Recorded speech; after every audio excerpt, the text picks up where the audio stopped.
Okay, so last year when testimony meeting came around, I felt obligated to get up as the president and say some things, and it was a mess, and it was rambly, and I spent a lot of time and energy on USGA over the past couple of years, and so I thought this time I would prepare my remarks. So I apologize that this is formal and more formal than the evening tends to be, but I'm hoping that what I wrote I can communicates what I wanted to bring across. Serving as USGA president has been the most challenging, frustrating, meaningful, and fulfilling thing that I've ever done. I can't think of something more impactful that I could do for the foreseeable future. Martin Luther King famously said that the arc of the moral universe bends towards justice.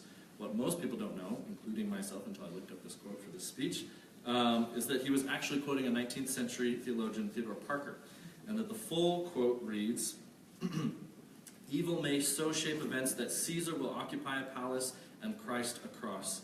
But that same Christ will rise up and split history into AD and BC, so that even the life of Caesar must be dated by his name. Yes, the arc of the moral universe is long, but bends towards justice." Dr. King's assertion was that, yes, good will eventually prevail, but not without significant sacrifice and setbacks. If you believe in the Church of Jesus Christ of Latter-day Saints, you also ascribe to the belief that there was an apostasy, that for nearly 2,000 years, or a third of human spiritual history, God allowed his children to wander in total darkness. Progress is not always linear, and it does not always follow a logical progression. It is frequently followed by setbacks and sorrow. I had so hoped that I would be able to stand before you all today and announce that big, bold, and meaningful changes had happened at BYU. That I would be able to tell you that, like our video said 5 years ago, that it had gotten better in tangible and demonstrable ways. I'm disappointed to say that while there has been some progress, there has not been enough.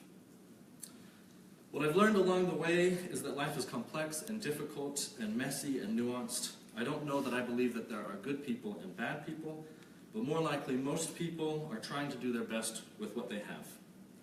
But I also know that often someone's best is just simply not good enough. It is a sobering realization, perhaps part of anyone's journey into adulthood, that people will disappoint you and let you down. Sometimes in small and inconsequential ways, and sometimes in ways that are profound, that have real and reverberating impacts on your life. The frank reality is that BYU is not an emotionally and sometimes physically safe place to be an LGBTQ student or member of the church. There are real, not fabricated, not exaggerated, real reasons our university is frequently ranked as the largest and one of the worst universities in the country for LGBTQ students. My inclination here is to soften that statement by qualifying it or explaining it, but I do that too often personally, and we do that too often as a community. So for now, I will let that sit. BYU should be the best, the safest, the most welcoming school that a queer or SSA member of the church could be able to attend. But all things considered, it is simply not. I wish it were. A couple of years ago, I tried out for Divine Comedy, BYU's sketch comedy group. I almost made it the first time, and I got cut in the final round of auditions. A year later, after I had already become USGA president and knew that my time and energies were very limited, I thought about the potential impact I could have as an openly gay member of a visible BYU performing group. I wasn't sure what that impact would actually look like, but I thought it was worth the try. As an audience member, I had sat through sketch after sketch and joke after joke that was heteronormative, focused on the common themes of straight dating, courtship, and marriage at BYU. I was grateful but apprehensive when I was selected to join the cast. Last semester, we chose The Prince of Egypt as the musical headliner for one of our shows. All of us know the story of Moses from the Bible and the escape of the Israelites from their Egyptian captivity into the Promised Land. It is not a story I had given much analytical thought to until confronted with needing to satirize the movie into something our audience of BYU students would find funny and entertaining for 15 minutes.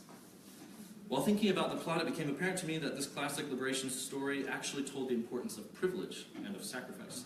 Moses was born a Jew, but miraculously rescued and raised in the most privileged upbringing imaginable, Prince of Egypt and second in line to the throne of the world's most powerful civilization at the time. But upon learning of his true heritage, Moses' world was turned upside down. He spent a time learning about his people, his lineage, his calling in life. When he returned to Egypt, it was to use his privilege, his personal relationship with his stepbrother, who was now Pharaoh, to ask and then demand the release of his people. The Divine Comedy looked to parallels to BYU campus and its culture. We briefly considered casting Moses as a gay BYU student who fled to the U and then returned to his LGBT brothers and sisters. I'm glad you all found that funny. But we didn't consider it for very long, because we knew that that topic and the implications of that plotline would likely make our audience uncomfortable. Instead of laughing, they would probably be cringing. The final iteration of our satire cast the Israelites as downtrodden art students who were never paid for their work and exploited by their malevolent business school and BYUSA overlords. Common campus cliches that are rooted in the kernel of truth. Moses wound up as an unknowing MDT major, and a few lines indicated to any audience member that was paying enough attention that Moses was likely gay and discovering his sexual orientation, cliches in their own right. I was proud to be a part of this cast that was willing to take at least that many risks in the exploration of comedy. But I was also sobered by the realization that my reality as a gay BYU student was too edgy for people to laugh at in a campus comedy performance. No faculty advisor asked us to strip the overtly gay references, though they likely could have. We knew as performers and as students the limits our audience would go with us. Too often within the church and at BYU, we think of LGBTQ issues instead of LGBTQ people. Gay friends, queer classmates, lesbian relief society presidents, and trans roommates, issues are easy to ignore, to explain away, to minimize, and to justify. People are much more real than issues. People shouldn't be afraid of me, and people shouldn't be afraid of you. As LGBTQ students at BYU, we are used to having our narratives and our lives erased from the institutions we serve in. We've watched comedy sketches of straight dates, seminary videos about temple marriage, seen peers and leaders at BYU celebrated for their relationships and their righteousness. As a university, we are content to let our gay students sing in vocal point, act in plays and musicals, run the political review, run college Republicans, be the president of BYUSA, and do groundbreaking research in mathematics, display our art and our faces in the HVAC, and the innumerable other ways that you all contribute to campus every day. But so far, we have been asked largely to leave our stories at the door. And what are we if not our stories? Sing and dance, they say, but don't take the mask off. As part of the Prince of BYU headliner we did, I had to sing a parody of the song All I Ever Wanted. Our version was lighthearted, making fun of a business major who's known nothing but J.Crew and networking events. But practicing and listening to the original lyrics 100 times, I became acquainted with the emotion behind the song. Moses, upon realizing that he doesn't belong with the family that raised him, that his heritage and destiny are different from everything he's ever imagined, sings All I've Ever Wanted. While looking around the palace, he said, "This is my home." How much do we resonate with that sentiment? I do. It is sobering to be at a university that your parents always dreamed you'd be at, experiencing all of life's milestones that you thought you would, and then to have it all dissolve in front of you. Whether you think of Moses as a historical or spiritual figure, or a cartoon character, I know how painful it is to be faced with the idea that the only home you've ever known, spiritual or physical, isn't yours anymore. We're told too often that as queer people, we don't belong here. We're not welcome, that this isn't our home. You all deserve to have people listen to your stories and to validate your mere existence. We all deserve to have someone tell us that we matter, that we have a home here. That has been the work of USGA since its founding nearly 7 years ago, to save and improve the lives of LGBTQ and SSA students at BYU by providing a space where they feel at home, where they feel welcomed and acknowledged. Before I decided to apply to be the president, I looked into running as BYUSA president. Solely, you can laugh, solely because I wanted to be in a position to represent and tell the stories of queer students and to tell them that they mattered. I wish someone more important were here today to tell you this, but for now, that responsibility falls to me. You all matter. Your experiences are valid. Your narratives are real. BYU is your home just as much as anybody else's who has been admitted to this campus. Not in spite of your sexuality or gender identity, but because of and with it. I deserve to hear that, and you deserve to hear that too. It may not always feel like it, but it is your right as much as anyone's. Whether you have been to USGA 100 times or you are just seeing this speech on Facebook, you deserve to know that you belong. I know and I remember what it's like to feel like you're alone on this campus and in the world. I've served in a hope that that period of isolation won't be as long or as deep or as dark for the next generation of queer students who come to BYU. The work of USGA will continue in that direction until it is no longer necessary. I hope that this message has not just been sobering, but also inspiring. As hungry people, I think we have started off begging for a loaf of bread. I have gone to administrators numberless times to say, my people are hurting. Please help me help them. I have gone, they have said, we couldn't have a loaf of bread, so we asked for a slice. And they said they couldn't give us a slice, so we asked for crumbs. And today we are living off crumbs. Never lose sight of the loaf of bread. You can't live off of just crumbs. When told no, ask again. When told no, ask why. When told no, turn the other cheek. Not in submission, but in example. I have enjoyed serving these past 2 years with wonderful friends as vice presidents. JD and Gina and Zoe and Lyman are exceptional people who care about this community a lot and sacrifice so much to help us all. The members' leadership who have toiled thousands of hours over the past 2 years to provide a safe and welcoming space. Be kind to JD and Liza and Gabe as they take over the presidency for the next year. They will face pressures and decisions that are hard to imagine until you're in that position.